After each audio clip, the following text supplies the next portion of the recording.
주신 하나님의 말씀은 고린도전서 1장 18절에서 25절까지의 말씀입니다. 고린도전서 1장 18절에서 25절. 천천히 한 목소리로 합독하시겠습니다. 시작. 십자가의 도가 멸망하는 자들에게는 미련한 것이요 구원을 받는 우리에게는 하나님의 능력이라. 기록된 바 내가 지혜 있는 자들의 지혜를 멸하고 총명한 자들의 총명을 피하리라 하였습니다. 지혜 있는 자가 어디 있느냐? 선비가 어디 있느냐? 이 세대의 변론가가 어디 있느냐? 하나님께서 이 세상의 지혜를 미련하게 하신 것이 아니냐? 하나님의 지혜에 있어서는 이 세상이 자기 지혜로 하나님을 알지 못하므로 하나님께서 전도에 미련한 것으로 믿는 자들을 구원하시기를 기뻐하셨도다.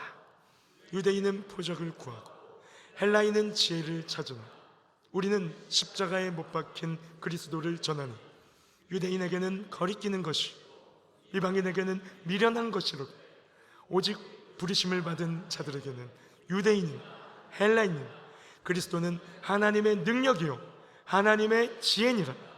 하나님의 어리석음이 사람보다 지혜롭고 하나님의 약하심이 사람보다 강하니라. 아멘. 할렐루야. 아멘. 이 시간 미련한 십자가 사랑이라는 귀한 제목을 가지고 경산 은혜로교회 담임 목사님이신 이창용 목사님 말씀 전해주실 뿐만 아니라 기도회와 우리를 향한 한없는 축복까지 쭉 이어 섬겨주실 때 우리 목사님 나오실 때 주실 하나님의 은혜를 기대하고 사모합니다 하는 마음으로 크신 영광의 박수 하나님께 또 환영의 박수 드리도록 하겠습니다.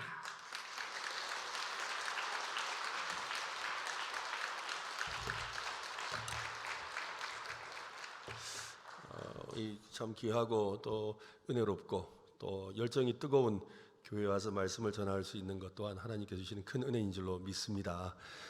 오늘 저도 예배를 3번 이렇게 드리고 이 자리에 왔는데요. 오늘 이곳에 와서 오히려 제가 힘을 얻는 것 같습니다. 여러분들의 찬양하는 모습을 보고 굉장히 도전을 받았어요. 다음 주부터 우리 교회를 좀 바꿔놔야 되겠습니다. 우리 평소에 우리 국광석 목사님은 우리 함께 부목사 사역을 해서 잘 아는 우리 목사님이고 또 얼마나 열정이 있고 뜨거운지를 아는데 우리 원래 이 강동교회가 뜨거운 교회죠. 네, 그죠. 그 교회에 우리 불같은 목사님 오셔서 더 뜨거워졌는 줄로 믿습니다. 그 전에도 화려한 이 활활 타오르는 불이었지만 이제는 은혜의 용광로인 줄로 믿습니다. 여러분 이런 은혜가 여러분 속에 더 넘쳐나시기를 바랍니다. 네, 오늘은 미련한 십자가의 사랑이라는 제목입니다. 우리가 신앙생활을 하면서 가장 중요한 것 중에 하나가 있다면 그것은 바로 십자가에 대한 이야기일 것입니다.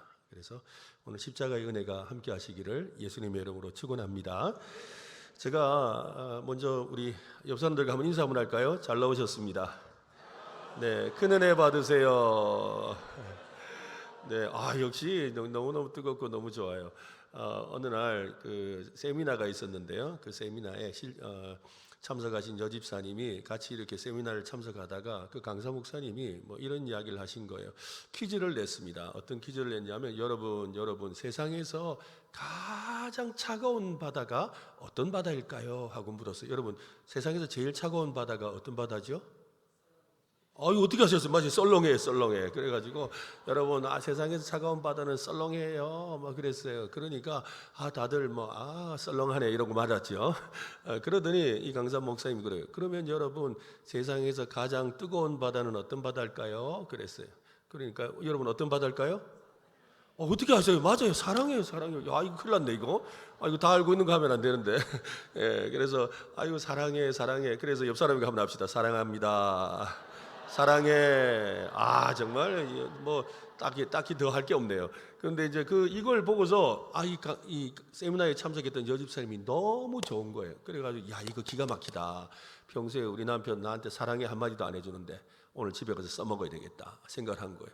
그래가지고 이제 집으로 갔죠. 집에 가서 이제 남편 오기만 오매불만 기다렸어요. 드디어 남편이 퇴근해가 집에 온 거예요. 딱 들어오자마자 여보 오늘 내가 오늘 교회 갔다가 세미나에 참석했는데 그 세미나에서 강사 목사님이 재밌는 퀴즈를 내서 한번 맞춰봐. 그래서 이렇게 여보 세상에서 제일 차가운 바다가 무슨 바다야? 그러니까 아니 그냥 혼자 갔다 왔으면 끝나지 뭘 자꾸 나한테 묻고 그래? 나 귀찮다 안 해. 그러는 거예요.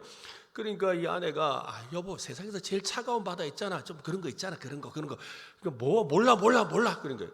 사실 아내가 듣고 싶은 건 다른 게 아니니까. 그래서 여보 이 정답을 내가 알려줄게. 정답은 썰렁해야 썰렁해. 썰렁하지. 그러니까 진짜 썰렁하다. 이런 거예요. 그래서 속으로는 사실은 무슨 바다?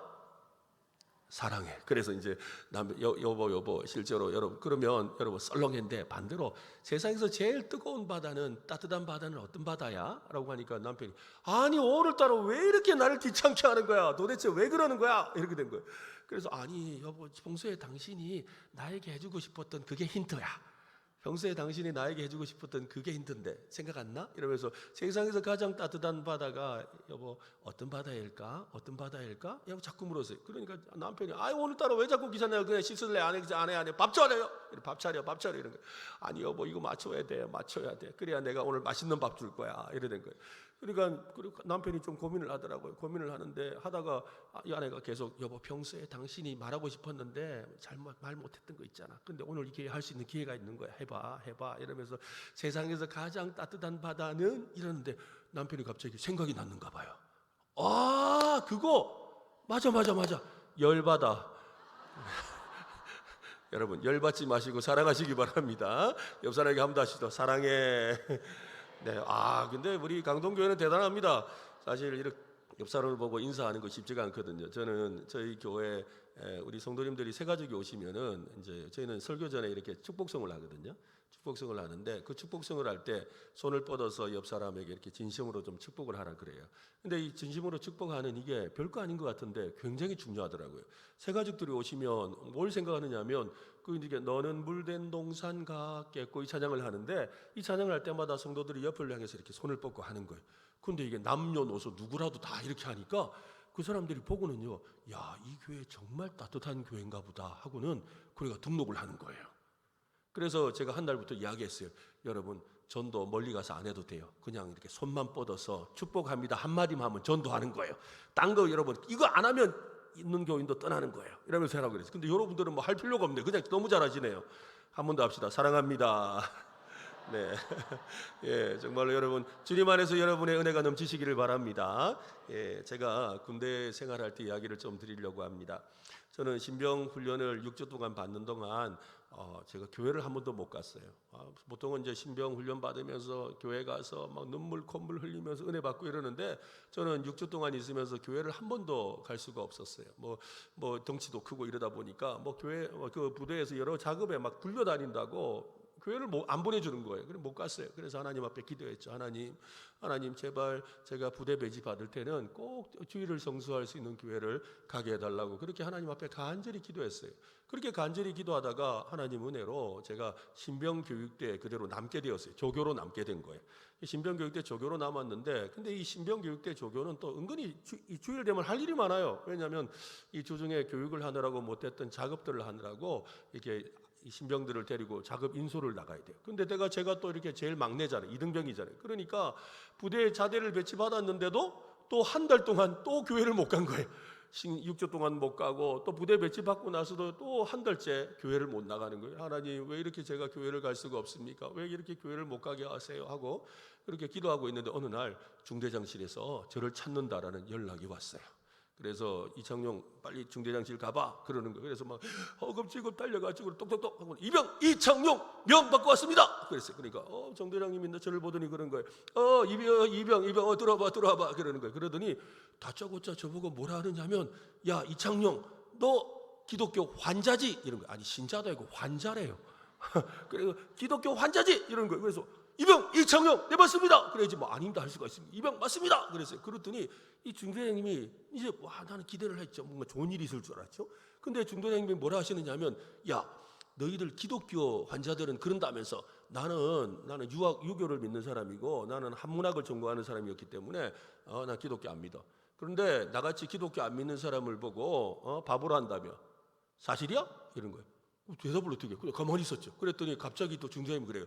네가 볼 때 내가 바보냐? 와, 이거는 무슨 시험도 이런 시험이 없죠. 그렇다고 제가 신앙을 지키려고, 그죠? 네, 중대장님 제가 볼 때는 바보입니다. 이러면 군생활이 꼬일 것 같고, 그렇다고 또 아닙니다, 중대장님 이러기에는 또 내 신앙이 또 아이 주여 왜 이렇게 고난을 주십니까? 고민하다가 에라 모르겠다는 마음으로 이창용 제가 볼 때 중대장님은 바보가 맞습니다. 그랬어요. 그랬더니 이 장난기 어린 이 중대장님이 하신 이야기가 완전 진담이 돼버린 거죠. 그 중대장님이 웃다가 갑자기 얼굴이 막 울그락불그락, 왜냐면 이등병이 중대장 보고 바보라 했으니 얼마나 기분이 나쁘겠어요. 그러니까 뭐 얼굴이 불글불글 하더니 갑자기 뭐라냐면 이철주 오라 그래. 이철주가 누구냐면 이 신병교육 때 저희 부대는 부대원이 한 20명밖에 안 돼요. 조교들만 모여 있다 보니까. 근데 그 20명 중에 딱 예수 믿는 사람이 한 사람 있었어요. 병장인데 이철주라는 병장이 있었던 거예요. 근데 이철주 오라 그래. 그 이철주 그 병장이 딱 왔어요. 근데 이 이철주 병장은 거의 뭐 이렇게 오니까 뭐 군기가 빠졌으니까 걸렁걸렁 들어온 거야. 아, 중대장님 왜 부르세요? 하고 들어왔어요. 들어왔는데 그런 거야. 야, 이철주, 너 기독교 사이비지만 교회를 거의 안 나가거든요. 그러니까 너 사이비지만 니도 기독교 한자지? 이런 거야. 아, 중대장님 또 왜 그러세요? 그러니까 야, 이제부터 이창용이는 교회 주일 예배, 오전 예배, 저녁 예배, 수요 예배 다 보낸다. 안 가면 니도 죽고 이창용도 죽는 거다. 할렐루야. 네. 제가 그래가 군생활 3년 동안 제가 빠지고 싶어서 빠질 해도 못 빠지는 군대 생활을 하면서 주일을 성수했어요. 정말 하나님께서 그런 은혜를 주시더라고요. 근데 제가 이야기를 드리는 이유는 무엇이냐면 우리 중대장님의 이야기가 세상 사람들의 이야기인 거지요. 세상 사람들이 볼 때는 우리 기독교인들이 참 바보스럽고 또 참 어리석어 보이죠. 그죠? 여러분 아침에 이렇게 집에서 나오실 때 뭐 아파트에서 엘리베이터를 탄다든지 하다 보면 그죠? 어떤 분이 묻잖아요. 당신 어디 가요? 아침부터 어디 가요? 이렇게 잘 차리고 어디 가요? 할 때 여러분 뭐라 그러세요? 어떤 분은 그래요. 저는 구미 강동교회 갑니다. 강동교회 우리 목사님 너무 좋거든요. 아멘 좀 하세요. 그죠? 우리 목사님 너무 좋거든요. 은혜스럽거든요. 이렇게 말하는 분이 있는가 하면 어떤 분은 어떻게 하는지 아세요? 아니 아침마다 이렇게 잘 차리고 어디 갑니까? 저 간다. 교회 오면서 뭐라 하냐면 저 간다 이런데 저 간대요. 저가 어디예요? 아니 저 어딘데? 그거 간다. 계속 어디 가는지를 말을 안 해 이 사람이.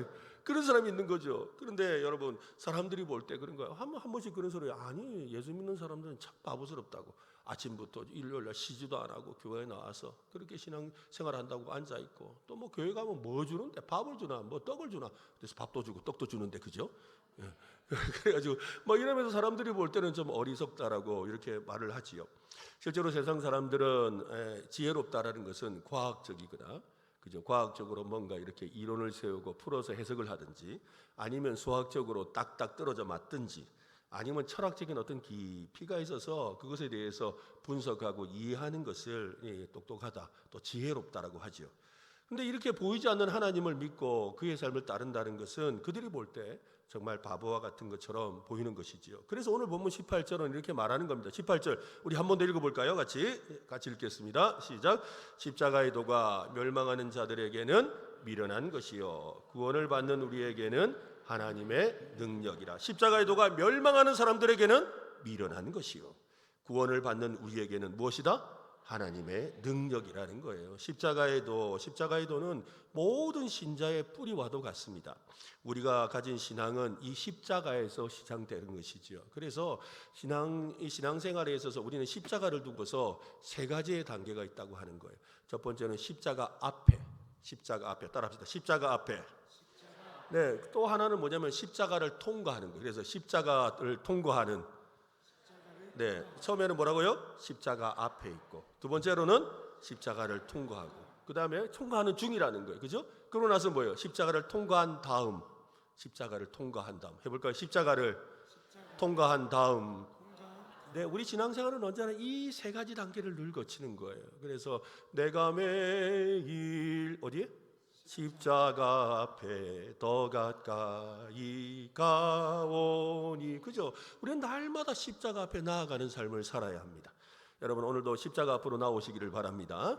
또한 뿐만 아니라 우리의 인생은 또 십자가 고통을 겪는 그런 이 십자가를 통과하는 삶을 살기도 하죠. 그래서 십자가 짐 같은 고생이나, 그죠? 십자가를 통과하는 거예요. 십자가를 통과하는 중에 있죠. 혹시 여러분들 중에 십자가를 통과하는 중에 있는 분이 있다면 그 십자가를 통과하는 그 중에도 주께서 샘물을 주시고 은혜를 주시고 함께 하시고 역사하시고 도와주실 줄로 믿습니다.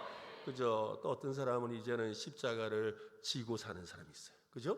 내가 매일 십자가를 짊어지고 사는 삶이 있잖아요. 그죠? 십자가를 내가 지고 주를 따라갑니다 하는 것처럼 내가 이제는 그 뭐예요? 십자가의 그 은혜를 체험한 것을 가지고 십자가를 지고 살아가는 사람이 있는 것이지요.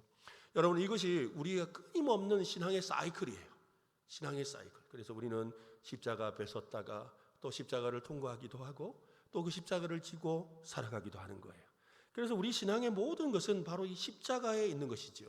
여러분, 이 십자가의 은혜가 우리 속에 늘 살아 있어야 합니다. 그 십자가의 은혜가 날마다 충만하시기를 바랍니다. 그죠? 우리는 날마다 이 십자가를 체험하는 신앙을 가지고 살아야 되는 것이지요. 여러분은 십자가를 체험하셨습니까? 지금 십자가를 체험하고 있습니까? 오늘 이 십자가의 은혜를 경험하는 이 시간이 되셨으면 좋겠습니다. 저는 재직 세미나라고 우리 오늘 모였다고 하셨는데요. 재직 세미나에서도 제일 중요한 게 뭐냐고 한다면 저는 바로 이 십자가의 은혜라고 생각합니다. 우리 기독교는 은혜 없이 살아갈 수가 없다 하잖아요. 그죠? 근데 여러분, 그 은혜라는 게 뭐예요? 여러분, 내가 신앙생활 아무리 여기서 몇십 년을 해도 여기서 아무리 직분을 받아서 살아도 여러분, 은혜가 없으면 소용이 없어요. 우리는 은혜 때문에 봉사하는 거예요. 은혜 때문에 예배하는 거죠.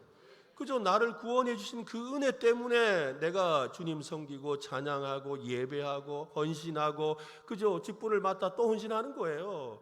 여러분, 교회 10년 다닌다고 예수 믿어집니까? 교회 여러분 10년 동안 장로님 한다고 예수 믿어지냐고요? 아니에요, 여러분. 주님의 은혜로, 십자가의 은혜로 내가 예수를 믿었기 때문에 내가 이렇게 봉사할 수 있는 것이지요. 그래서 여러분, 우리의 삶에 이 은혜가 떨어지면, 은혜가 줄어들면 모든 것이 다 계산이 되는 거예요. 그러면 이제부터는 막 이걸 해도 마음에 답답하고, 이건 나는 이렇게까지 했는데 모든 게 다 율법이 되어버리고 말아요. 그렇기 때문에 우리는 끊임없이 십자가의 은혜를 체험해야 될 줄로 믿습니다. 한번 따라합시다. 십자가의 은혜를 체험하자. 옆 사람에게도 합시다. 십자가의 은혜를 체험하십시오. 그죠? 여러분, 대답도 해야죠. 아멘.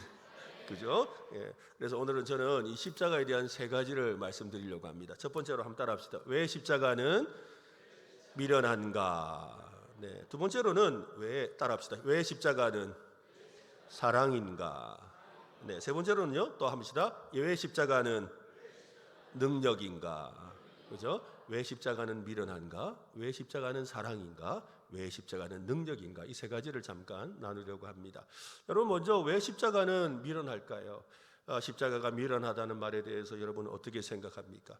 오늘 본문에서 반복되는 표현 중에 하나가 바로 미련하다라는 것입니다. 이 미련하다는 말 우리가 언제 쓰죠? 언제 미련하다는 말을 씁니까?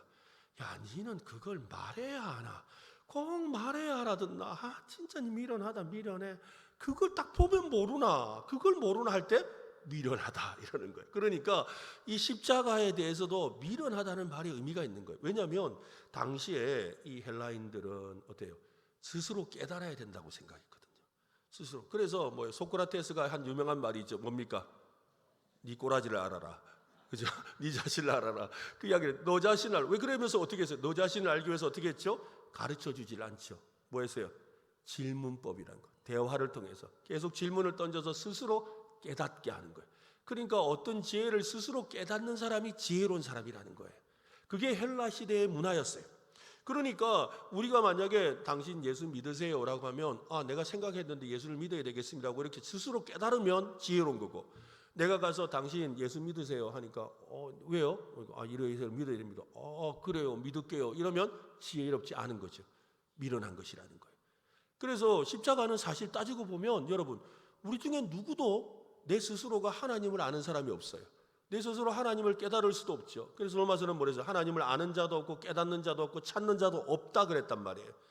그게 바로 현실이죠. 그래서 십자가라는 미련한 방법을 쓰실 수밖에 없었던 거예요. 20절 말씀을 한번 보세요. 20절 한번 더 읽어봅시다. 20절 말씀입니다. 같이 시작.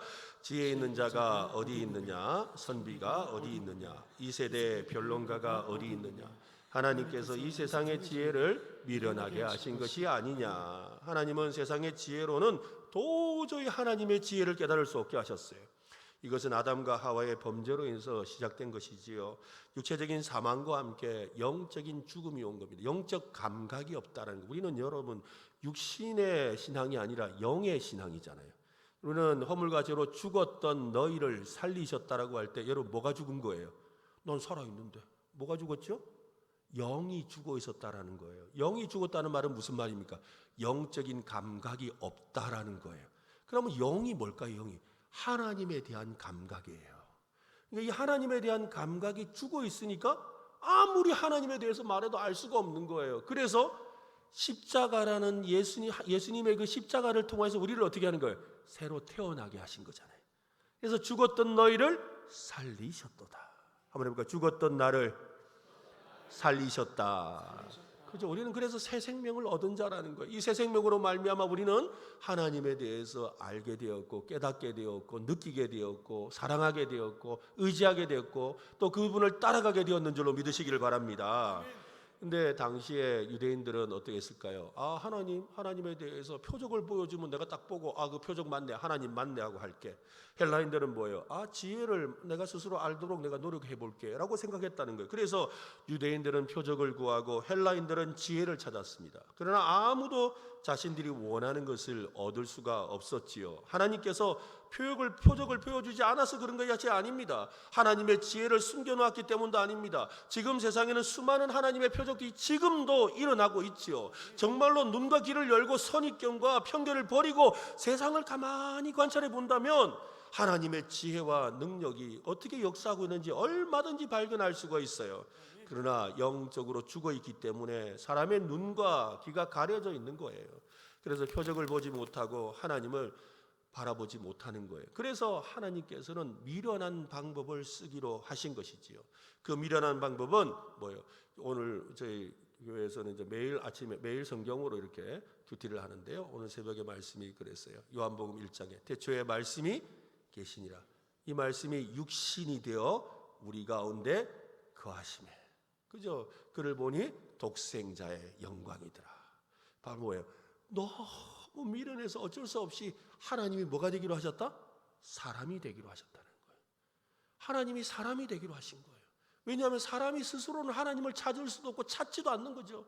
그래서 우리 찬송가 가서 어떤 사람 우상 앞에, 그죠? 어떤 사람은 저 바다 가서, 어떤 사람은 여기 산 유명한 산 있잖아요, 그죠? 네, 가서 산에 가서 여러분 그 산신령을 찾고 하잖아요. 하나님을 찾지 않는 거예요. 뭔가가 있는 것 같은데, 뭔가는 있는 것은 같은데 그것을 뭔지를 모르니까 우상을 찾는 거예요. 이런 세상 가운데 살아가고 있는 것이죠. 그래서 하나님께서는 어떻게 해요? 하나님 스스로가 인간으로 이 땅에 오기로 하신 거죠.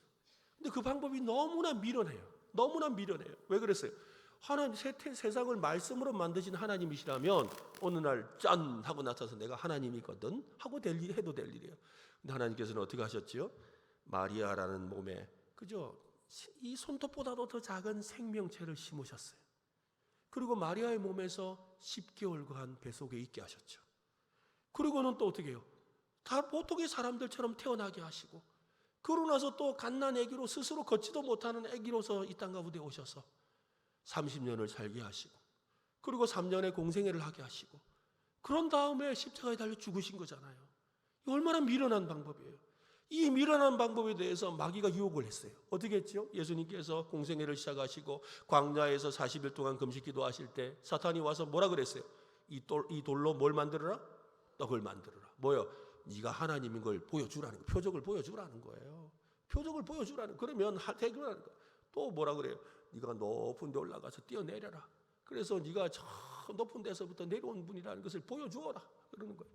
또 뭐예요? 그냥 그것도 귀찮으면 그냥 나한테 절 한번 해라. 어차피 네가 권세 가져갈 거잖아. 그러니까 나한테 한번 절하고 그냥 가져가라. 그러면 너 십자가 고난 안 당해도 돼. 어려움 안 당해도 돼. 근데 막 예수님은 뭐라 하셨어요? 모든 것을 다 말씀으로 물리치시고, 그리고 잠들 곳이 없어서 광야에서 들에서 주무시며 그렇게 제자들과 함께 지내는 삶을 사셨어요. 왜 그러셨을까요? 왜 그렇게 미련한 방법을 쓰셨냐 이 말이에요. 왜 간편한 방법이 많은데, 왜 쉬운 방법이 많은데, 얼마나 간단한 방법이 많은데 왜 그러셨냐는 거예요. 왜 그러셨어요? 우리가 미련하기 때문에. 한번 따라합시다. 나는 미련한 사람이다. 여러분, 하나님 앞에서 우리는 누구조차 지혜롭다고 말할 수 있는 사람이 없어요. 그러므로 우리는 교회 안에서 신앙생활하면서 나 잘났다는 것부터 버려야 돼요. 우리는 하나님 앞에서 다 미련한 사람이에요. 한번 따라합시다. 나는 미련하고 미련한 사람입니다. 여러분, 교회가 왜 어려움이 생겨요? 다 자기 잘났다서 그런 거잖아요. 여러분, 내가 생각할 때 이러면서 이야기해요. 내가 생각할 때 내가 바깥에서 뭐 이런 일을 뭐 얼마나 했는데, 내가 뭐 교회를 내가 다니면서 얼마나 내가 많은 일을 했는데, 다 뭐예요? 내가 지혜롭다라는 거예요. 내가 지혜롭다는 거죠. 여러분, 우리는 하나님 앞에서 어떤 사람이다? 미련한 사람이다. 여러분, 미련한 사람만이 십자가의 은혜를 경험하는 거예요. 그 십자가의 은혜가 여러분 속에 함께 하시기를 간절히 바랍니다. 언젠가 교회에서 그 유치원생 아이들하고 막 재밌게 놀았어요. 유치원생 아이들하고 노는데 그죠? 얘들아 안녕 이럴 수는 없잖아요. 얘들아 안녕 하고 놀았죠. 그랬더니 지나가는 권사님 그래요. 아이고 목사님 덩치는 커가지고 참 노는 거는 유치하게 노시네요 그러더라고요. 그래 내가 한마디 했어요. 권사님 유치원생하고 노는데 유치해야지. 그러면 뭐 대학생같이 놉니까? 그죠? 여러분, 하나님께서 그러셨다는 거예요. 하나님도 우리를 위해 미련한 방법으로 이 땅에 오셔서 그렇게 하셨다면 우리도 그죠? 낮아지고 엎드러지고 연약한 자를 위해서 좀 미련한 방법으로 좀 천천히 가고 좀 더디 가더라도 주님과 함께 가는 길을 선택하고 형제자매들과 함께 가는 길을 선택하는 것이 바로 십자가의 미련함을 따르는 길인 줄로 믿으시기를 바랍니다. 그렇습니다. 여러분, 왜 십자가는 미련한가의 대답은 여기 있죠. 우리는 십자가에 대한 유대인의 생각과 헬라인의 생각을 경계해야 됩니다. 유대인들은 믿겠다고 하죠. 보면 믿겠다고 합니다. 헬라인들은 이해되면 내가 믿겠다고 하죠. 그래서 자꾸만 보여달라 그러고 자꾸만 이해시켜달라고 그래요. 여러분, 이것만큼 하나님 앞에서 교만한 생각도 없어요. 우리는 봐도 그것이 뭔지 분별할 능력이 없습니다. 우리가 그 사실을 인정한다면 그죠? 자기를 부인해야 되는 거예요. 그래서 예수님이 뭐라 그랬어요? 나를 따르려거든 뭐 하라? 그렇죠. 자기를 부인하고 그 다음에 어떻게 하라 하셨어요? 십자가를 지고 따르라 그랬어요. 그러니까 십자가를 진다는 것은 뭐예요? 내가 지혜롭지 않습니다. 나는 내 머리로 내 생각으로 내 마음으로 깨달을 수 없는 자입니다. 그래서 나는 그저 순종하고 믿을 수밖에 없는 자입니다. 이 고백이 바로 십자가를 지는 삶의 시작이라는 것이죠. 이것이 바로 자기를 부인하는 삶이라는 거예요. 진정한 십자가의 은혜를 경험하기 위해서는 여러분, 오늘 우리 주님 앞에서 나를 부인하고 주님만을 바라보는 참 믿음 안에서는 저와 여러분 되시기를 바랍니다. 그럴 때 여러분, 교회 안에 뭐 살다 보면 교회 아무리 좋은 교회를 가도 다 어려움이 있더라고요. 저도 하나님 은혜로 정말 은혜로운 교회, 우리 교단에서 뭐 첫 번째는 아니고 두 번째, 세 번째 되는 교회에서 부목사 사역을 제가 한 15년을 했어요. 그러니 뭐 참 진짜 우리는 막 정말 놀랍도록 부흥하는 그런 현장에 있었거든요. 정말 뭐 기적과 같은 그런 역사들이 막 일어나는 걸 제 눈에 다 봤어요. 그런데도 그 안에도요, 다 우리처럼 지지고 볶고 서로 불평하고 원망하는 거 다 있어요. 그런데 그럼에도 불구하고 한 가지 있는 건 뭘까요? 십자가 앞에 엎드린다는 거예요. 십자가 앞에서 나는 미련한 자라는 걸 인정한다는 것이죠. 그리고 나는 오직 믿음으로 순종하겠다는 마음이 있었다는 것입니다. 오늘 우리 강동교회도 그런 십자가의 미련함 앞에서 겸손하는 저와 여러분 되시기를 간절히 바랍니다. 네, 이번 두 번째는 십자가는 왜 사랑인가입니다. 21절 말씀도 한번 읽어볼까요? 21절 말씀입니다. 같이 읽겠습니다. 하나님의 지혜에 있어서는 이 세상이 자기 지혜로 하나님을 알지 못하므로 하나님께서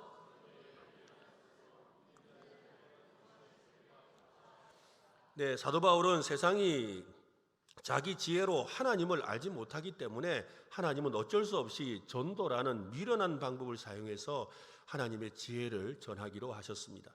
이 복음송 가수 중에 이길승이라는 사람이 있어요. 이 이길승이라는 분이 작곡한 노래 중에 복음송은 아니고 일반 동요 같은 노래가 하나가 있어요. 제가 이제 그 노래를 듣고 나서 사연이 너무 궁금해가지고 보다 보니까 그 사연을 알게 되는데 참 애절하더라고요. 노래 이름은 철수 엄마입니다. 철수 엄마. 이 내용은요, 우리 KBS의 그 인간극장 아시죠? 인간극장. 그 인간극장에 나왔던 그 사연을 보다가 이 이길승이라는 분이 너무 감동을 받아가지고 만든 노래예요. 그 노래 가사에 그 사연이 그대로 담겨 있습니다. 남해 어느 바닷가에 철수라는 아이가 살고 있었어요. 근데 철수의 엄마도 같이 있었죠. 근데 철수 엄마는 말도 못하고 듣지도 못하는 분이었어요. 장애가 있는 거예요. 그래서 듣지도 못하고 말도 못해요. 근데 그 집에는 아들만 5명인 거예요. 근데 철수가 다섯 번째 아들인데, 근데 이 어머니가 어려서부터 남편을 안 묻는데 아이들을 5명을 키우는 거죠. 그 키우기 위해서 남해 바닷가에서 해녀 일을 하면서, 물질을 하면서 그걸 해가지고 아이들을 키우고 있는 거예요. 그런데 이제 큰 첫째부터 넷째까지는 이미 읍내에 나가서 공부를 하고 있고, 이제 막내 이 철수도 형들이 있는 읍내로 가서 공부를 해야 될 상황이 온 거예요. 근데 이런 상황이 되니까 이 철수가 막내가 되보니까 아마 엄마에 대한 그 애틋함이 있었던 것 같아요. 그래서 엄마를 생각하니까 엄마하고 이렇게 편지도 보내고 또 엄마 사랑해요 이런 말도 하고 싶은데, 그런데 뭐 전화를 하면 어머니가 못 드리니까 안 되고, 또 나면서부터 뭐 이 기도 먹고 또 말도 못했으니 사실은 못 들어서 말을 못하는 거거든요. 귀가 들리지 않아서 말도 못하다 보니까 학교도 제대로 못 나왔어요. 그러니까 글도 몰라요. 까막눈인 거예요. 그러니까 뭘 전화는 안 되면 편지라도 이렇게 써가지고 엄마 사랑해 이 한마디라도 쓰고 싶은데, 그래도 엄마가 글을 모르니 상관이 뭐 어떻게 할 방법이 없는 거예요. 그래서 어떻게 할까 하다가 이 막내대가 되노니까 아마 애틋한 마음이 있어서 생각하다가 형들이 있는 읍내를 나갈 기회가 있었어요. 그 나갔다가 마음에 그런 생각이 든 거예요. 아, 엄마에게 글자를 가르쳐 드려야 되겠다 한 거예요. 그러니까 이 철수가 엄마에게 글자를 가르쳐 주기로 한 거예요. 그래서 읍내가 서점에 가서 한글 공부 그림책을 하나 사왔어요. 우리 아이들 보는 그 그림책, 한글 그림책을 하나를 사가지고 온 거예요. 와가지고는 엄마에게 이제 글자를 가르치는 거예요. 엄마한테 글자를 가르치는데 처음 딱 보니까 기억이 나왔어요. 기억이 나오고 가가 나왔죠. 여러분, 이 가에 대한 내용이 딱 나오는데 그림이 뭐가 있었을까요? 가방이 있었습니다. 그래서 가방이 있는, 그래서 가방을 딱 보여주면서 철수가 엄마한테 그래요. 가방 딱 집어주는 거예요. 가방은 엄마가 그림을 보면 아니까. 그래서 엄마 저거 가방인데 가 이러면서, 이러니까 엄마가 이러면서 뭐 알아듣는 것 같아요. 그런 것도 이렇게 따라 쓰세요. 가 하고 쓴 거예요. 그래서 하루 종일 가 하면서 엄마는 이러면서 이렇게 쓰시는 거예요. 이렇게 썼어요. 다음 날 되니까 나가 나왔어요. 나는 여러분 무슨 그림이 있었을까요? 예? 어떻게 알았어요? 맞아요. 이야, 여러분 대단합니다. 맞아요. 나비가 있어서 나비. 다른 교회 가니까 못 맞추더라고요. 네. 나비 누구나 알잖아요. 그러니까 또 뭐 나비를 보고서 이야기해요. 그래서 엄마 이게 나비하고 나 하니까 엄마가 또 나저를 이렇게 따라 썼어요. 이렇게 따라 쓴 거예요. 따라 쓰니까 엄마 나 하니까 이렇게 하는 거예요. 그래 나. 여러분 다음 날 돼서 다자를 배웠습니다. 뭐가 나왔을까요? 맞아요. 다람쥐가 나왔어요. 야, 이거 대단합니다. 여러분. 그래서 다람쥐가 나왔어요. 그래, 다람쥐도 이렇게 엄마가 보면 알잖아요. 그러니까 다람쥐 하면서 다도 배웠어요. 라자가 나오는데 이걸 못 맞힐걸요? 맞아. 아니, 어떻게. 맞아. 라디오. 얘들아, 너 진짜 똑똑하네. 그죠? 라디오가 나온, 그래서 라디오도 엄마가 아니까 라디오까지 해서 뭐 듣지도 못하지만 라디오. 근데 이 가나다라, 사가 도착한 거예요. 여러분, 사에는 뭐가 있을까요? 예? 사랑이 있는 거예요. 사랑이라 적혔는데 그림은 하트가 그려져 있어요. 하트. 근데 엄마가 세상 물정을 모르니까 하트가 뭔지를 몰라. 왜냐하면 세상 공부를 한 적도 없고 뭘 본 것도 없으니까 모르는 거예요. 근데 철수는 이 사랑을 가르쳐 드려야 돼. 그래, 엄마 오늘 이게 진짜 중요한 글자거든. 그죠? 왜냐하면 다른 글자 다 몰라도 뭘 알아야 돼요? 사랑을 알아야 되잖아. 엄마 사랑해요 이 한마디 써야 되니까. 그래서 엄마 이거 너무 중요한 글자야. 엄마 이거라면서 이야기하는 거, 엄마 이거 사랑하고 하트를 탁 가르쳤어요. 사랑하면서 하트를 가르치는데 엄마는 가만히 계시는 거예요. 못 알아먹는 거예요. 하트가 뭔지를 모르는 거예요. 그래서 엄마 요거 사랑. 근데 엄마가 요거 가만히 있는 거예요. 아니 이걸 알아야 되는데 너무 이제 철수가 막 마음이 답답해지는 거예요. 그래서 엄마 이게 아니고 엄마 하면서 이제는 뭐라고 설명을 했는데 이 철수가 뭐라 설명할 방법이 없는 거야. 그리고 엄마가 뭐 듣지도 못하니까 이해를 못하시니까 그래서 어떻게 하냐면 철수가 엄마를 갖다가 이렇게 도닥도닥 해드렸어요. 엄마를 이렇게 어깨를 도닥도닥 해드는 거예요. 그러면서 엄마 도닥도닥 하면서 이거 사랑했어요. 그러니까 엄마가 보더니 그냥 철수를 막 두들겨주고 막 끝나. 이렇게 등만 두들겨주고 끝나는 거예요. 아니 철수야, 이거 철수는 너무 마음이 아파요. 이거 어떻게 하면 좋아? 어떻게 하면 좋아? 그래가지고 다시 엄마 이번엔 안 되겠다. 꼭 안아드렸어. 꼭 안아준 거, 꼭 안아주면서 엄마 꼭 안아주는 거. 요게 사랑이야. 근데 철수 엄마는 다시 그 아들을 그냥 꼭 안아만 주고 글자를 모르는 거예요.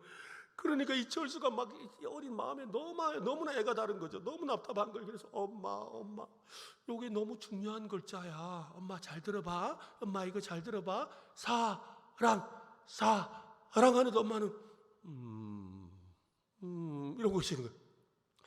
이러니까 이러기를 막 반나절을 하고 있으니까 막 이 속에서부터 열불이 나는 거죠. 그러니까 나중에는 엄마 이거 사랑이라고. 사랑. 엄마가 나를 사랑하고 내가 엄마를 사랑하는 사랑이라고. 엄마 이걸 왜 몰라? 이거 엄마가 내 아들 끼워주면서 이렇게 해준 거 이거 사랑이야, 사랑. 아니 그리고 내가 엄마를 지금 이렇게 사랑하고 있잖아. 엄마 사랑하는데 너무 모르니까 너무 마음이 아픈 거예요. 그래, 엄마 왜 사랑을 몰라? 왜 사랑을 몰라? 이 사랑을 알아야지. 왜 사랑을 몰라? 엄마 왜 사랑을 모르냐고? 왜 사랑을 모르냐고? 사랑이라고. 사랑을 왜 모르냐고 하면서 막 이렇게 우는 거예요. 참 우는 거죠. 그때 철수 엄마가 철수를 와서 꼭 안아주면서 눈물을 닦아줘요. 눈물을 다 닦아주고는 그러고는 그 하트 모양을 보고 그 글자 위에다가 알아들은 거예요. 여러분, 철수 엄마가 뭘 보고 사랑을 알아들었을까요? 철수 엄마가 철수의 무슨 이야기를 듣고 사랑을 알아들을까요? 철수의 눈물이 바로 사랑이었던 거죠. 철수의 눈물이 사랑이었던 거예요. 여러분, 이 사랑하면 눈물이 나잖아요. 이 사랑이 듣지도 못하고 말하지도 못하는 그 엄마의 마음을 움직여서 이 사랑을 깨닫게 만들었다는 거죠. 저는 이 이야기를 들으면서 왜 십자가가 사랑인가를 다시 한번 저는 깨달았습니다. 우리는 마치 철수의 엄마처럼 잃어버린 영혼을 찾으시는 하나님의 음성을 듣지도 못하고 그저 말도 하지 못하는 그런 영적으로 죽은 존재였습니다. 아무리 설명해 주어도, 아무리 보여주어도, 아무리 데려다 놓아도, 그저 전도 집회한다고 이곳에 데려다 놔도 깨닫지도 못하고 이해도 못하고 뭐 엉뚱한 소리하고 하는 그런 존재였더래요. 우리가 바로 그런 존재였다는 거예요. 하나님은 어쩔 수 없이 이 미련하고 어리석은 우리를 위해서 어떻게 하셨습니까? 자기 아들이신 예수님을 이 땅에 보내셨습니다. 십자가에 죽기까지 사랑하시는 그 사랑을 보여주셔야만 했던 것이지요. 철수가 사랑을 설명할 수 없어서 흘렸던 눈물이 사랑인 것처럼 하나님의 사랑도 눈물이에요. 세상을 향한 사랑을 설명할 수 없어서 아들을 그 처참한 십자가 위에서 죽도록 내버려 두셔야 했던 하나님의 눈물이라는 것이지요. 그래서 여러분 예전에 그 패션 오브 크라이스트라는 그 영화 한번 기억나세요? 그 패션 오브 크라이스트의 제일 마지막 장면, 예수님께서 돌아가시는 그 장면이 끝나고 난 마지막 장면이 뭐예요? 저 하늘 그 우주 끝에서 물방울이 하나가 이 지구를 향해서 떨어져 내려오죠. 그리고는 예수님이 달리셨던 그 십자가 앞에 팍 퍼지는 장면으로 끝이 나잖아요. 그게 뭐예요? 하나님의 눈물이었다는 거예요. 십자가는 하나님의 눈물이라는 거예요. 이 말은 무슨 말입니까? 그래서 십자가를 생각하면 우리가 눈물이 나는 거예요. 십자가를 생각하는데 눈물이 나지 않는다? 심각하게 생각해야 돼요. 저도 어려서 우리 교회 목사님이 늘 십자가 이야기하면 눈물을 흘리시더라고요. 그래서 저도 한날 기도를 했어요. 목사님, 하나님, 내가 목회를 하는데 저도 이렇게 십자가를 생각하면 눈물이 있는 목사가 되게 해주세요. 눈물이 있는 목사가 되게 해주세요. 그랬더니 또 옛날에 또 우리 돌아가신 정필도 목사님은 눈물이 안 나면 눈을 찔러서라도 눈물을 내라 하시더라고요. 네. 십자가를 생각하면 눈물이 없다는 것만큼 안타까운 일이 없는 거예요. 여러분 십자가를 생각하며 언제 눈물을 흘려보셨어요? 십자가를 생각하며 언제 눈물을 흘려보셨냐고요. 여러분 눈물이 회복되시기를 예수님의 이름으로 축원합니다. 제가 부산에서 이 담임 목회를 하다가 지금은 경산에서 이 담임을 하고 있습니다. 이 부산에 담임 목회를 하던 그 교회도 굉장히 은혜로운 교회였는데 그 전까지 교회가 참 어려웠어요. 앞에 목사님 때문에 많은 실망도 있었고 또 교회가 또 이렇게 갈라지기도 하는 참 어려움이 있었거든요. 근데 그런 과정에서 우리 장로님들이 교회를 지키기 위해서 얼마나 애를 썼는지 몰라요. 그래서 막 장로님들을 처음 뵀는데 너무 좋은 분들이세요. 그런데 사나워 표정이 이렇게 좀 싸나워요. 근데 너무 친절하시고 좋은 분인데 표정은 싸나워. 그냥 뭘 말만 하면 틱틱 이렇게 속은 안 그런데 말이 그러니까 그렇게 나오시더라고. 가만히 지켜보니까 교회를 지켜내느라고 그러셨던 거더라고요. 특히 선임 장로님하고는 이제 제가 항상 이 앞자리에 두 분 장로님하고 저하고 둘이가 같이 늘 앉았거든요. 앉아서 뭐 새벽기도, 주일 예배 어떤 시간도 항상 같이 앉아 있었어요. 그래 같이 뭐 축복성도 하고 이랬는데 노예 목사님들도 그런 거예요. 너희 그 장로님 왜 이렇게 인상이 사나워졌는지 모르겠다라고 하시더라고요. 근데 어느 날 이 장로님이 저한테 그래요. 목사님 요새 왜 이렇게 자꾸 눈물이 나는지를 모르겠습니다. 그러더라고요. 그러더니 정말 제가 보니까요. 그때 처음 만났을 때 그 도끼가 다 빠졌더라고요. 그래서 제가 말씀드렸죠. 장로님 진짜 이제 은혜를 받으시네요. 진짜 은혜 받고 그 은혜 눈물을 흘리고 계시는 거네요. 근데 정말로 이 눈물을 흘리면서 이분의 삶이 새롭게 변화되는 것을 경험했어요. 여러분 이 눈물이 너무나도 중요해요. 신자는 눈물이 있어야 되는 거예요. 여러분 이 눈물이 나를 변화시키는 거예요. 여러분 그래서 여러분 한번 생각해 눈물은요 3가지 눈물이 있거든요. 하나는 어떤 눈물이 있느냐 하면 양파 까다 흘리는 눈물이 있어요. 네, 그건 별로 도움이 안 돼. 그죠? 또 하나의 눈물은 뭐냐? 싸우다 흘리는 눈물. 부부 싸움 하다가 억울해가 흘리는 눈물. 그 눈물 흘리고 나면 다음날 여자분들 눈이 퉁퉁 부어가 오는 거예요. 화장도 안 되고 아무것도 안 돼. 왜냐하면 속에 있는 도끼가 막 이렇게 분출되면서 막 눈을 붓게 만드는 거예요. 그래서 막 눈이 부어서 다음날 막 울었던 사람들 보면 얼굴이 둥둥 붓잖아요. 그죠? 근데 여러분 신기한 건 기도하다가 말씀 듣다가 또 부흥회에서 여러분 이렇게 은혜의 자리에 나와서 눈물 흘리면 눈이 붓던가요? 안 보여. 모르겠거든. 오늘 흘려보세요. 절대로 안 붓습니다. 얼굴이 더 광채가 납니다. 할렐루야. 여러분 진짜예요 여러분. 왜냐하면 그거는 영적인 눈물이기 때문에 차원이 다른 눈물인 거예요. 그래서 우리 그리스도인들은 눈물을 회복해야 되는 거예요. 여러분 남자냐 여자냐 상관없어요. 여러분 나는 뭐 안구 건조증 상관없어요. 여러분 광야에서 샘물을 내시는 하나님이 마른 눈에 왜 눈물을 못 내시겠습니까?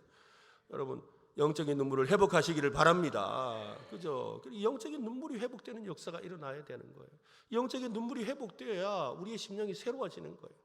그래서 우리 같이 이 찬양 한번 부르면서 눈물이 좀 회복되면 좋을 것 같아요. 1000번을 불러봐도 내 눈에 눈물이 멈추지 않는 것은 우리 같이 한번 여러분 아시죠 노래? 같이 한번 부르면서 정말 하나님 내 눈에 눈물이 회복되게 하여 주옵소서 라는 마음으로 같이 한번 불러봅시다.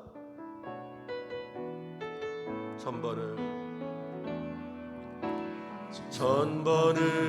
불러봐도 내 눈에 눈물이 멈추지 않는 것은 십자가의 그 사랑 나를 살리려 지신 그 십자가 모든 물과 비 나의 더러운 죄 씻으셨네.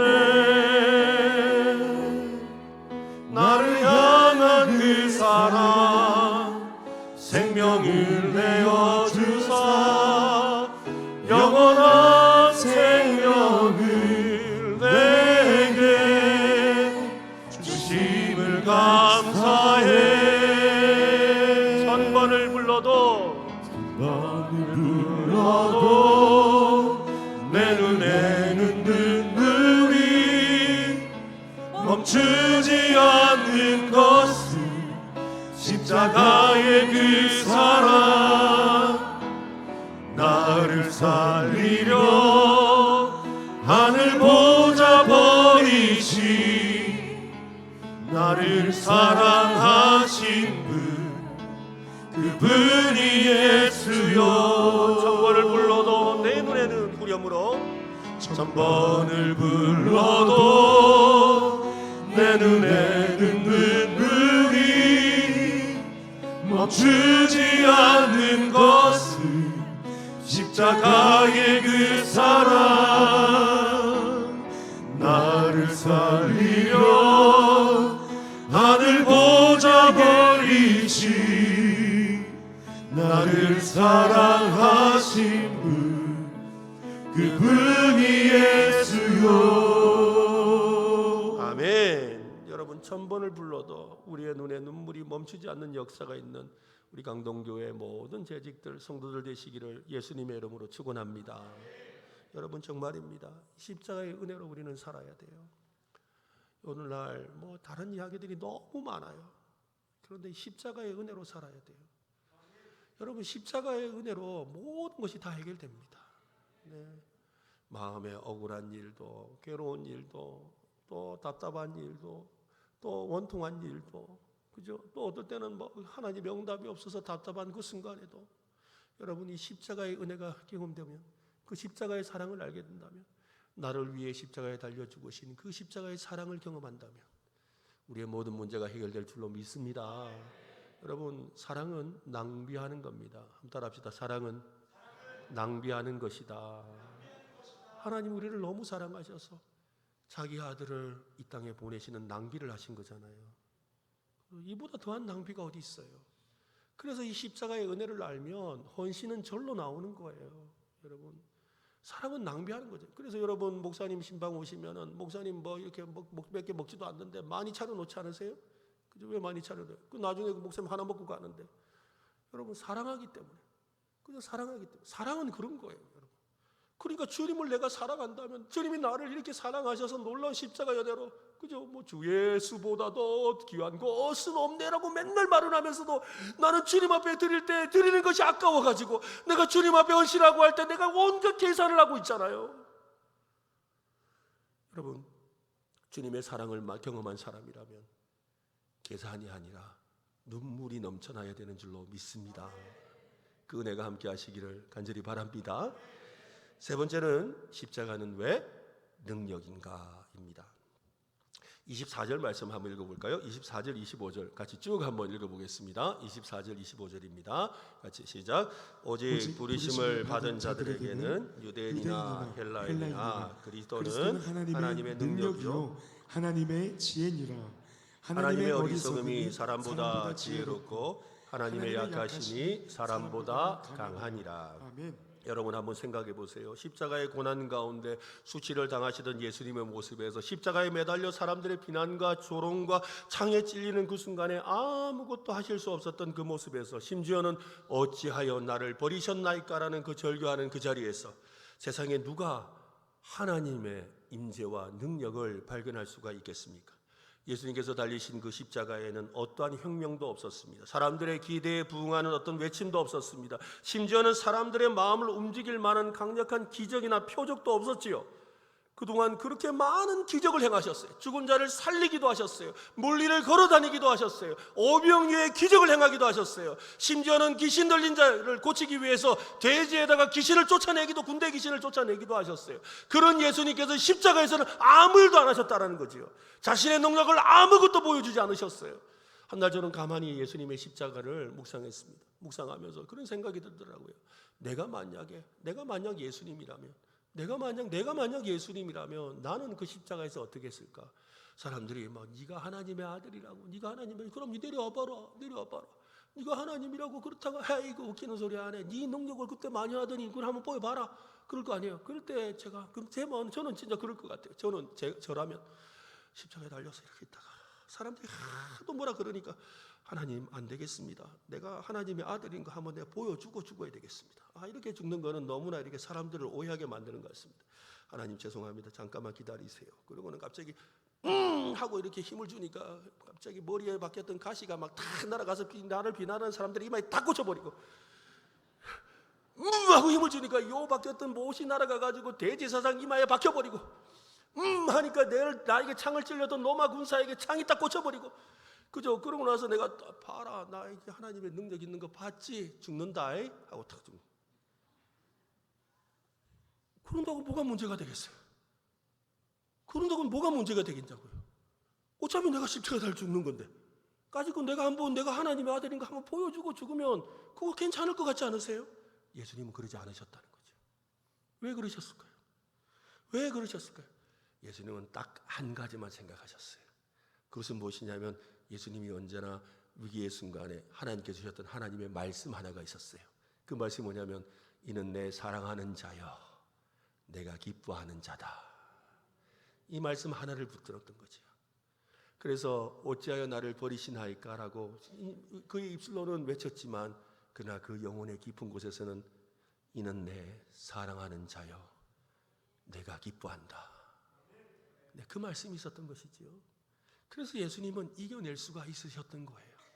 그리고 십자가의 죽음을 넘어 부활의 영광을 보게 되신 줄로 믿으시길 바랍니다. 예수님은 십자가에서 진정한 능력이 무엇인지를, 그 능력이 어디에서 나오는지를 보여주신 거예요. 우리가 십자가의 능력을 경험하고 싶어 합니다. 그렇다면 이는 내 사랑하는 자라고 말씀하시는 하나님의 음성을 우리는 들어야 합니다. 나를 사랑하시는 하나님을 믿는 믿음을 가져야 되는 것이죠. 한번 따라할까요? 하나님이 나를 사랑합니다. 여러분, 이건 좀 뻐기듯이 해야 돼요. 한번 따라합시다. 하나님이 나를 제일 사랑해. 그 정도 안 될 것 같아요. 옆 사람에게 한번 하세요. 정말 옆 사람 서로 딱 얼굴 쳐다보면 해야 됩니다. 한번 합시다. 하나님이 나를 제일 사랑하거든. 한 번 더 다른 사람에게도 한 번 더 합시다. 한 번 더. 하나님이 나를, 아니 저 남자분들 쑥스러워도 좀 하세요. 다시 한 번 더. 하나님이 나를, 저보고 하지 마시고 하나님 나 제일 사랑해 하지 마세요. 옆 사람에게 하세요. 하나님이 나를, 옆 사람 보시고, 제일 사랑하거든. 아멘. 여러분, 이 믿음을 가지시기 바랍니다. 그죠? 이 하나님이 나를 사랑하신다는 거, 이 하나만 있으면 여러분, 고난이 뭐가 문제가 되겠습니까? 여러분, 사람들이 나를 향해 비난하는 게 뭐가 문제가 되겠어요? 주일 섬기다가 헤이고 저게 뭐냐고 오해받는 게 뭐가 문제가 되겠어요? 여러분, 주님이 나를 사랑하신다는데, 주님이 나를 제일 사랑한다는데, 그죠? 여러분, 다시 한번 더 할까요? 주님이 나를 제일 사랑하십니다. 제일 사랑하십니다. 수많은 그리스도인들이 고통과 고난 속에서 하나님을 경험하고 고난의 길을 더욱 담대히 걸어가는 것을 보지요.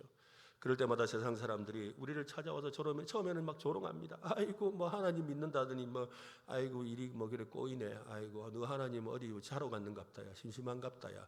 아니면 네가 뭐 잘못해서 그렇지 안 그러고야 하나님이 그랬겠나. 하나님이 그럴 리는 없고 네가 뭐 잘못한 게 있을 끼다. 근데 사실 나는 아무리 돌아봐도 욥처럼, 그죠? 고난을 받는 이유를 모르겠어요. 그러나 뭐예요? 정말 아까 우리 불렀던 찬양, 십자가 짐 같은 고생이지만 그러나 흔들림 없이 그 십자가의 길을 묵묵히 걸어갈 수 있는 것은 하나님이 나를 사랑하신다. 그죠? 이 믿음을 가지고 고난의 터널을 지나고 나서 보니까 어떻게 해요? 정말 하나님의 역사가 있는 거죠. 그때 사람들이 와서 묻잖아요. 그 세상에 그거 어려운 거 어떻게 견디셨어요? 그 세상에 그 힘든 일을 어떻게 견디셨어요? 그때 우리는 당당하게 말할 수 있죠. 뭐라고요? 하나님이 나를 제일 사랑하거든. 한번 더 볼까요? 하나님이 나를 제일 사랑하거든. 여러분, 이게 바로 십자가의 능력이에요. 나를 위해 십자가에 죽으신 그 주님, 말할 수 없는 그 놀라운 사랑이 나에게 있는 거예요. 그 은혜를 체험하며 살아야 되는 거예요. 날마다 그 은혜로 살아가시기를 바랍니다. 여러분, 이 믿음을 가지면 어떤 어려움이 있어도, 주님을 섬기다가 어떤 괴로움이 생겨도 문제가 되지 않습니다. 이겨낼 수 있습니다. 승리할 수 있습니다. 그래서 성경은 뭐라 그래? 내가 약한 그때가 곧 강합니다. 내 의지가 내 힘이 아니라 내가 약한데도 주님 사랑하는 것만 붙들며 사니까 이겨내게 되는 것입니다. 그 능력이 여러분과 함께 하시기를 바랍니다. 오늘날 우리 많은 기독교인들이 잃어버린, 기독교인들의 믿음 안에서 잃어버린 단어가 있어요. 그 단어가 무엇이냐면 낭만이에요. 낭만.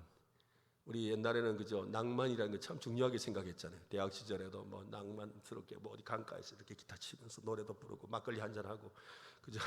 뭐 이러면서 막 이렇게 하기도 하고 뭐 막 이런 또 아니면 뭐 어디 기차 여행을 가면서 하기도 하는 그런 낭만이 있었는데 요즘에는 이 낭만이라는 말 자체가 사라진 것 같아요. 그래서 그런지 얼마 전에 그 유명한 드라마가 있었죠. 낭만 닥터 김사부. 그죠? 그걸 보면서 사람들이 굉장히 이렇게 멋있어 보이고 또 부러워했다는 거예요. 실제로는요, 그 낭만이라는 이 단어가 가지는 의미를 우리가 좀 알 필요가 있습니다. 이 낭만이라는 것은요, 무엇이냐면 남들이 그런 거예요. 남들이 우리는 못하지만 니는 해줬으면 하는 거. 이것을 낭만이라고 한다 그래요. 야, 참 낭만적이다. 그죠? 야, 뭐요? 자기도 속으로는 부러우면서 뭐요? 나는 그런 거 할 만한 용기도 없고. 나는 그런 거 할 만한 마음도 좀 여유도 없는데 야, 니 그래 사네 하고 속으로는 부러우면서 겉으로는 뭐예요? 참 낭만적이다 이렇게 말한다는 거예요. 근데 사실 우리 신앙생활이 낭만적인 거예요. 남들이 보면 뭐예요? 부러워서 따라하고 싶지만 할 자신은 없고 할 용기도 없고 할 믿음도 없으니까 그죠? 뭐예요? 아이고 참 뭐 잘 믿네 참 부럽네 이렇게 말을 하면서 절대 안 따라해요. 여러분 이게 진짜 신앙생활인 거예요. 그래서 낭만은 세상을 살아가는 사람의 마음 한구석에 있는 어떤 동경심이래요. 그래서 누군가가 꼭 지켜주기를 바라는 그 아름다운 가치를 낭만이라고 사전적으로 정의하더라고요. 여러분 오늘 여러분의 신앙생활이 낭만적이길 바랍니다. 저는 우리 강동교회를 잘 모릅니다. 그런데 우리 목사님을 통해서 잠깐 들었을 때 이 예배당을 짓기 위해서 얼마나 헌신하셨는지 제가 들었거든요. 여러분 얼마나 낭만적이에요. 그죠? 근데 그 낭만을 아직도 유지하고 계시죠? 앞으로도 계속 유지하시기 바랍니다. 그죠? 남들은 뭐 세상에 일을 그딴 식으로 하냐 이래도 뭐야 우리는 주님 앞에 나는 우리 십자가 사랑 안에서 주님을 섬기는 마음 안에서 그렇게 하는 놀라운 일들이 여러분 안에 함께 하시길 바랍니다. 그래서 낭만 닥터 김사부가 했던 유명한 말이 있어요. 드라마에서 김사부가 한 말 중에 이런 말이 있는데요. 매일 자신에게 왜 사느냐는 질문을 포기하지 마라. 그 질문을 포기하는 순간 우리의 낭만도 끝나는 것이다. 끊임없이 내가 왜 사느냐라는 질문을 던져야 된다는 거예요. 이 말은 무슨 말? 오늘 우리 그리스도인들에게 뭐예요? 나는 왜 십자가의 은혜를 찾고 있는가? 나는 왜 미련하게 오늘도 십자가 앞으로 나아가는가? 나는 오늘도 왜 십자가의 은혜로 살아가는가? 이것을 끊임없이 질문하며 살아가는 것이 신앙생활인 거예요, 여러분. 그러므로 여러분 오늘 여러분의 마음 앞에 다시 한번 하나님 앞에 헌신하기를 바랍니다. 십자가 앞에서 살아가겠습니다. 그죠? 십자가 앞에서 미련한 자로 살겠습니다. 십자가의 사랑을 경험하며 살겠습니다. 십자가의 능력을 의지하며 살아가겠습니다. 이런 삶을 살아가시기를 예수님의 이름으로 축원합니다. 우리 같이 찬송하고